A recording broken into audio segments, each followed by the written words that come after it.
So everything, the timing, everything has to be worked out according to the need of the spirit and not need of the gross.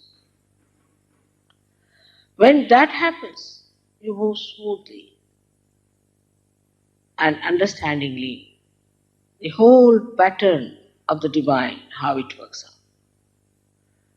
And that is how you understand the dynamism of time.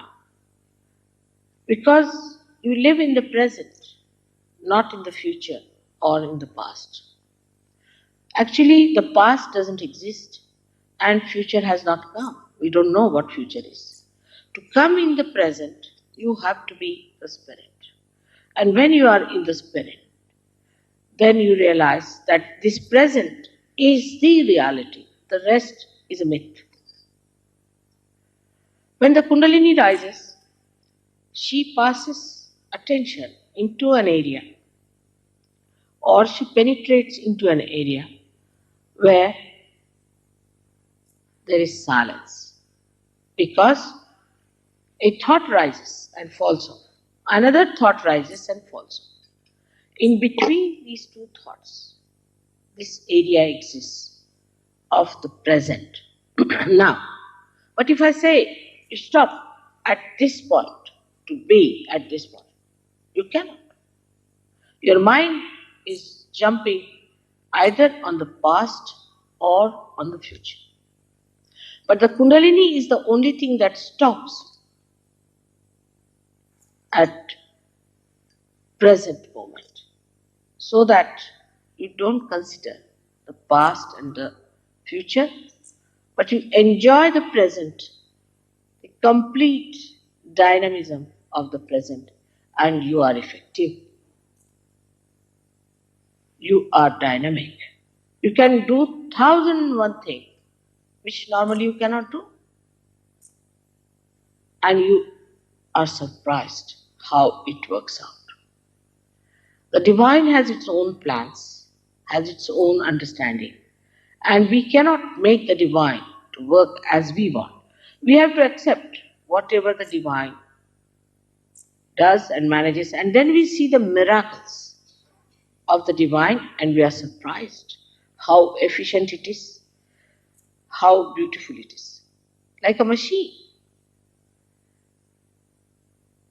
We feel the efficiency of the divine, but above all, we feel the compassion, the love, the understanding of the divine.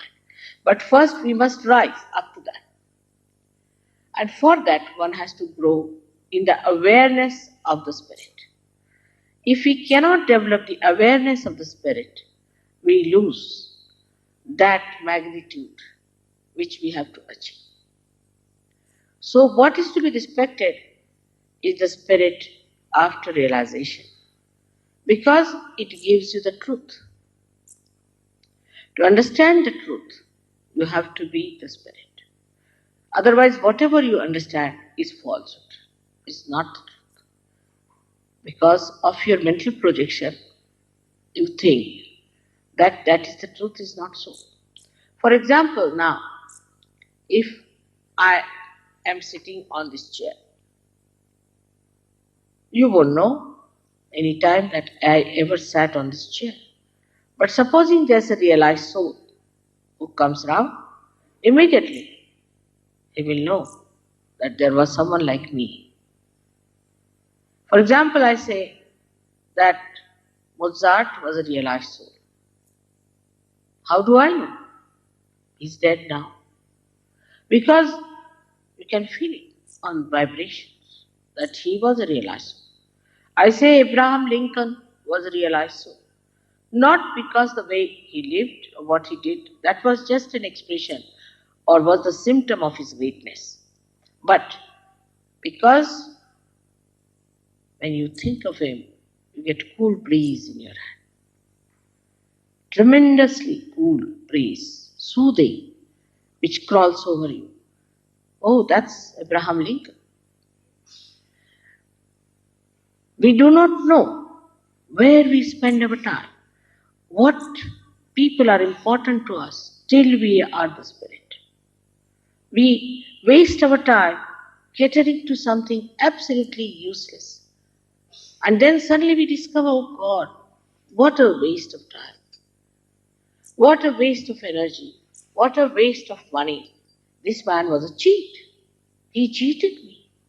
This work was all falsehood. Why did I waste my time there?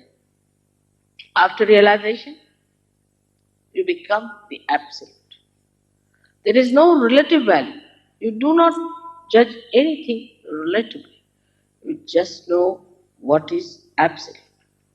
And once you know the absolute, you are cocksure about it. There's no wavering. Thus you become an extremely powerful person and you know the truth about everything. Now the truth is very simple, that you are the spirit and you are not this body, you are not this mind, and you are not this ego or your conditioning, but you are the free spirit. That's the truth is. But it is not just a mental truth, but is actually so and has to be actualized. The third thing that happens to you, apart from your awareness becoming the truth, the complete knowledge, you become the source of joy. Not that you only receive the joy, but you become the source of joy, the source of bliss, and the source of peace.